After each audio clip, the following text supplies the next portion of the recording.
All right, hi everybody. David Fogel back with you, CEO of the Symphonina Foundation, back with another Symphonina Foundation podcast on this St. Patrick's Day. Now, we don't always release on the same day that we record, but we do aim to release within 24 to 48 hours, so I hope you had a great St. Patrick's Day by the time you get to listen to this, and I'm joined by Dr. Scott Erickson, Assistant Professor of Oboe at University of Central Oklahoma, who is dutifully wearing green today. Scott, how are you? Thanks for having me on, David. Yeah, well, it's great to meet you, and I had the pleasure of meeting you through Chris Prather, our mutual friend, and you have performed oboe on his Symphonina number 1 as part of the International Symphonina Orchestra. His Symphonina number 1 is Carriage Ride to Spooky Town, and it's a great composition, and it'll be on our upcoming album this year from the Symphonina Foundation. But before we get to that, I want to ask, how did you get started playing the oboe? Well, that's a great question. So in middle school, when we were all starting our instruments, my school didn't have a big, robust music program, so we could only choose flute, clarinet, or saxophone. So I chose flute, and I stuck with flute for a little while. Got into high school, and my high school teacher wanted me to play saxophone to be in the jazz bands. Okay. So I picked up the saxophone, and then he said, this would have been probably end of my sophomore year of high school, he announced that oboe gets scholarship money to college. And my parents heard the magic word, and they signed me up for oboe lessons the next day. So in fairness, then, you got to the oboe kind of late. Yeah. Comparatively, Yeah, right? A lot of people start on violin or piano, whatever, when they're 5 or even younger. So if you're sure. already a 10th grader, I guess you were when you started playing oboe. That's very unusual and fortunate, I guess, for you, too. Yeah, absolutely. And so I actually entered the University of Wyoming for my undergrad as a flute major with oboe secondary just for that scholarship money. But, you know, every college needs more oboe players. Yeah. So they put me in all the ensembles, and then it kind of just became I was doing the work to be an oboe major, might as well be an oboe major. Yeah. So where did you go for your bachelor's degree then? Was it Wyoming or? Yeah, University of Wyoming in Okay. Laramie. Okay. Oh, and is that where you grew up too, or did you choose Actually, Laramie? I grew up in Denver, Okay. in Colorado, so it was about 2.5 hour drive, which was just far enough away to not be home, but still Right. close enough to come home to do laundry when I needed. Right. Is there anything in Laramie besides the university? I learned that Wyoming's a state of big open spaces. That's exactly right. When I got there, there was like one movie theater and one Walmart and a whole bunch of churches. Yep. Typical rural America kind of stuff. Yeah. Yeah. Well, okay. And then from there you went, after you graduated, I guess you went to Florida, clear across the country. So what was the Yeah. calling at Florida State University, if I remember correctly, where you did your master's and your doctorate? That's exactly right. Yeah. So when I moved back to Denver after my undergrad, just took a couple years off to figure out what to do with my life. And when I finally decided that I should go back to grad school, I was remembering a list that someone had given me of great oboe teachers. Florida State was on there, and so I kind of took a little tour, met with a few teachers, and Dr. Eric Olson, he's the teacher there at Florida State, and he and I gelled really well right away. So that made it an easy decision. Yeah, it's super important for grad school, I think, in every situation. I don't know if you know, my PhD's in engineering. Oh, okay. I've always loved music. I started piano when I was 5 and came from a very musical family. So no surprise that I've had a second career in music as it goes and played professionally and all that. But the thing of it is, you know, when you get to grad school, if you have a positive relationship with your advisor, it's so much easier than if you have a less than positive or even negative friction sort of relationship. So that's great that you found somebody right away that you gelled with. Yeah, it was perfect. It was definitely the right move for me. Now, when you're there, is there any cultural difference in the oboe experience when you're in Florida versus Wyoming? Sure. Well, I've gone. My high school had a pretty small music program too. University of Wyoming, fairly small, but Florida State is a huge music program. Okay. So I'd kind of been the big fish in a small pond situation. And I got to Florida State thinking, you know, I was always a great musician. Then I got there and was surrounded by people who were so much better than me. It was startling for a little while, and my teacher really, really pushed me. He pushed me really hard to keep practicing, keep working, and I did, and it worked out. It paid off. I'm really glad for that competitive nature in that way. That's cool. When you think about practicing, let's talk about that for a second.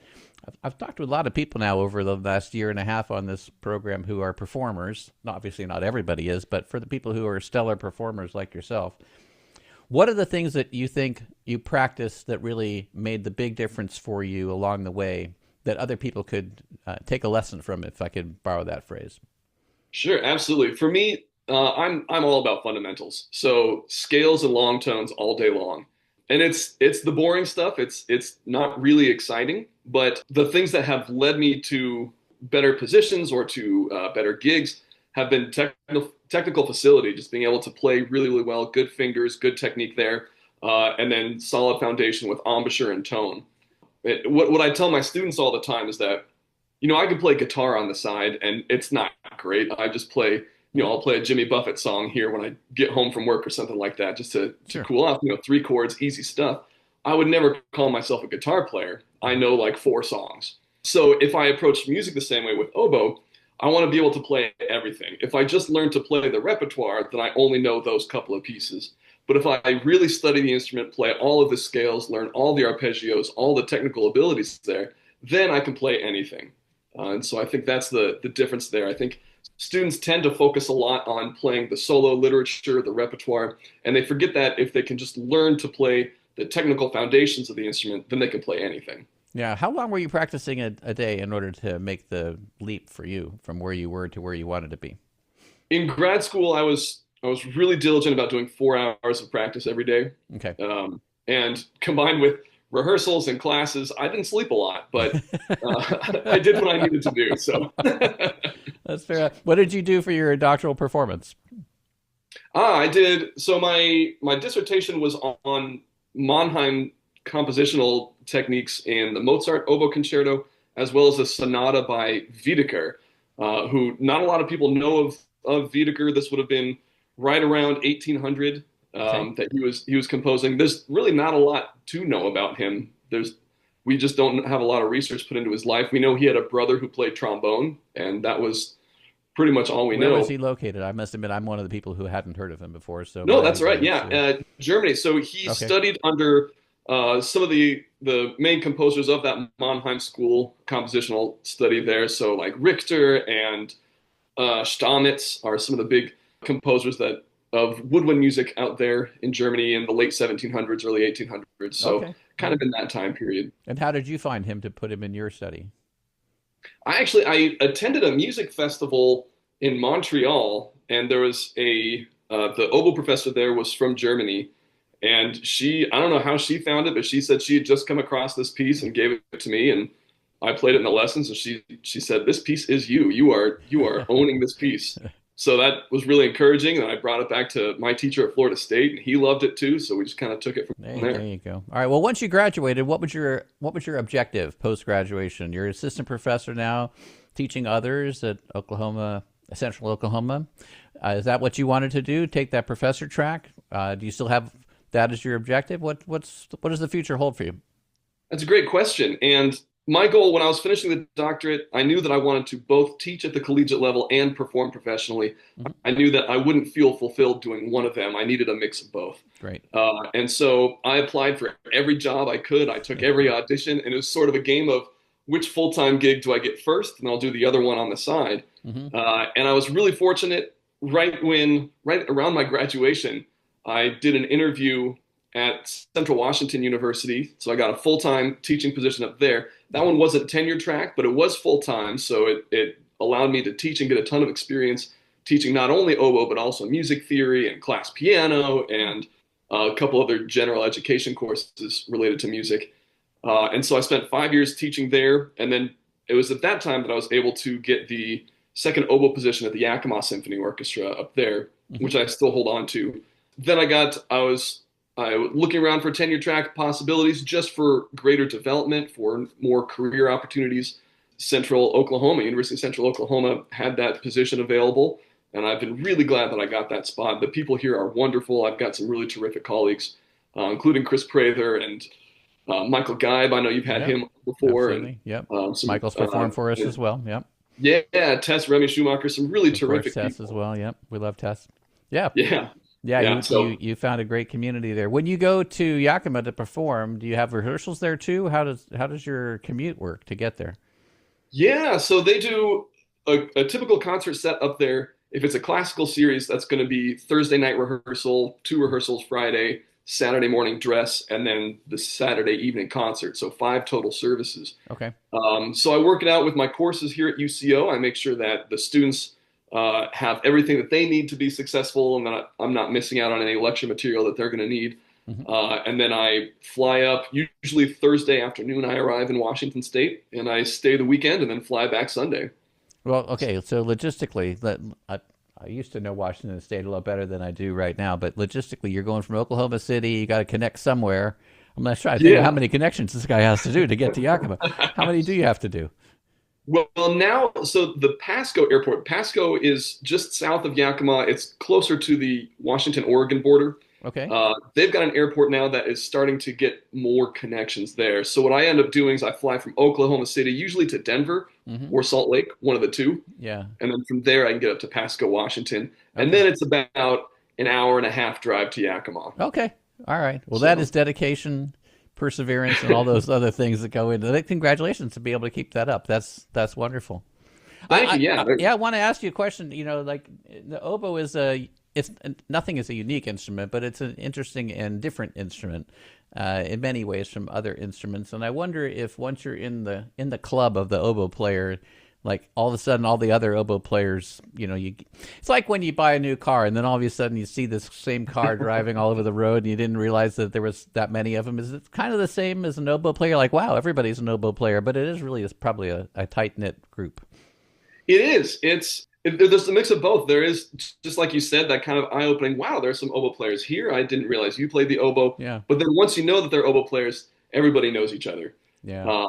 And it's amazing when I'll go to regional conferences or national conferences, I'll talk to some oboe players I know, and then we realize, oh, you know this other player way over here on the other side of the country. Oh, you know them. And it's just everything that comes out of conversation. You realize what a big family the double reed family is.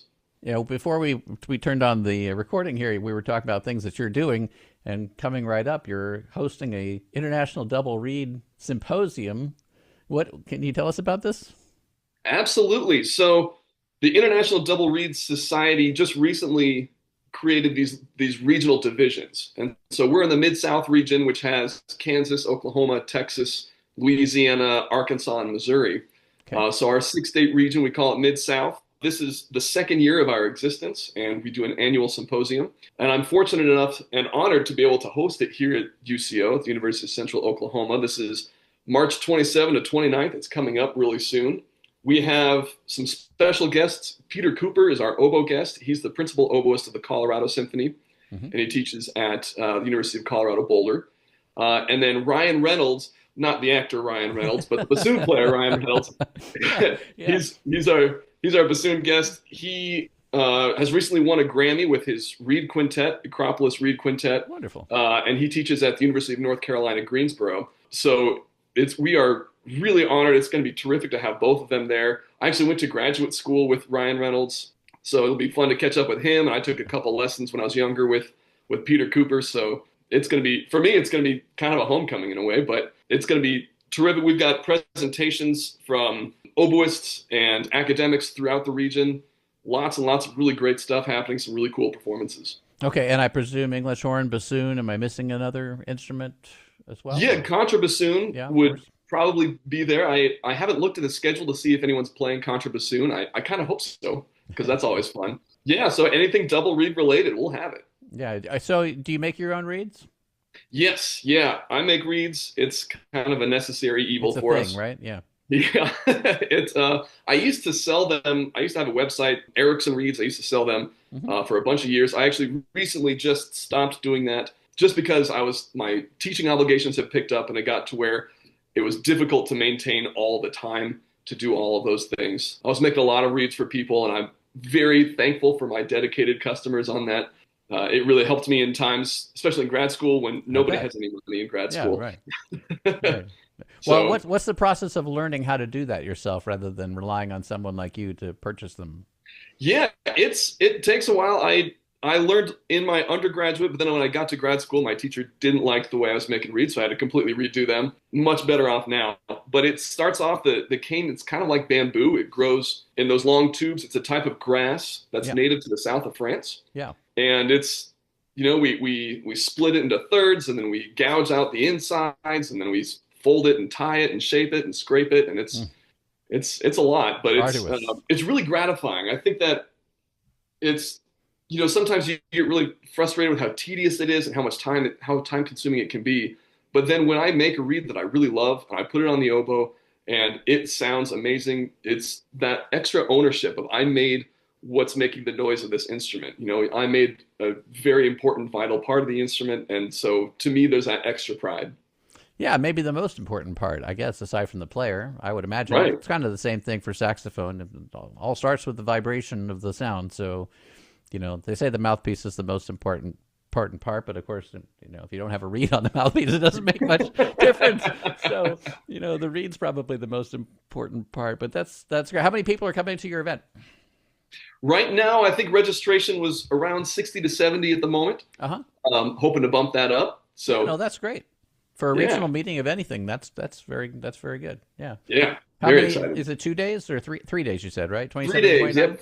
Okay. Friday, Saturday, Sunday. We've got a young artist competition, so high school and collegiate double reed players. We've got a composition competition too. Nice. So it's great. That's great. I want to ask you about your experience with Chris Prather, recording for him on his Symphonina #1, and how Chris got you involved and what your experience was like. And thank you, by the way, for doing it. I've already put you into the mix for Chris, as I do all the sound engineering for him on that, and you sound great.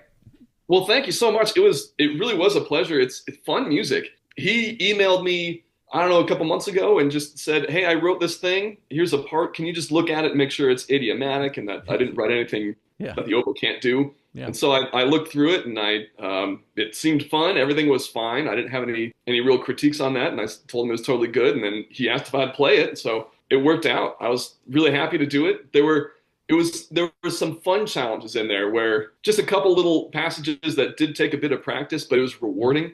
Sometimes you work hard to learn a passage, and then nobody hears it, or it's not that significant. Yeah. And other times you work on it and you get it down and it feels really good and it's a prominent part of it. So this was that good blend of both challenging and rewarding. Well, the oboe is a very important part of Chris's work because, as I mentioned, the theme is the Carriage Ride to Spooky Town. And if you want some spooky sounds, you definitely can turn to the oboe for that too, and other sounds. But definitely that whistling past the graveyard thing can be done very well. Yeah. A little bit of wind going through the air can be done very well too with an oboe or a flute.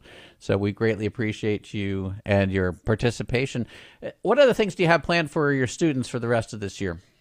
Well, we've got a couple of big performances coming up. I've got a lot of them playing in various school level recitals and performances there. Mm-hmm. I'll have my own faculty recital coming up on March 29th. Then we've got a wind quintet recital coming up April 12th. So yeah, some other big performances there. My students have their juries coming up, and I'm excited because I chose some really fun repertoire for them that so far they seem to enjoy. When we get to finals week, that always seems to change, but right now they're enjoying it.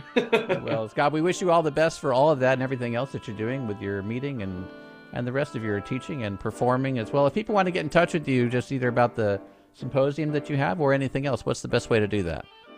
Yeah, you can email me. My UCO email address is serickson1@uco.edu. Or if you go to my website, which is scottderickson.com, scottderickson.com, there's contact information there as well. That sounds great, Scott. So do you. We're going to listen to some more of your great playing on the way out. We thank you for your time with us, and if there's anything we can do at the Symphonina Foundation to be of help to you, just let us know. Will do. Thank you so much for having me on.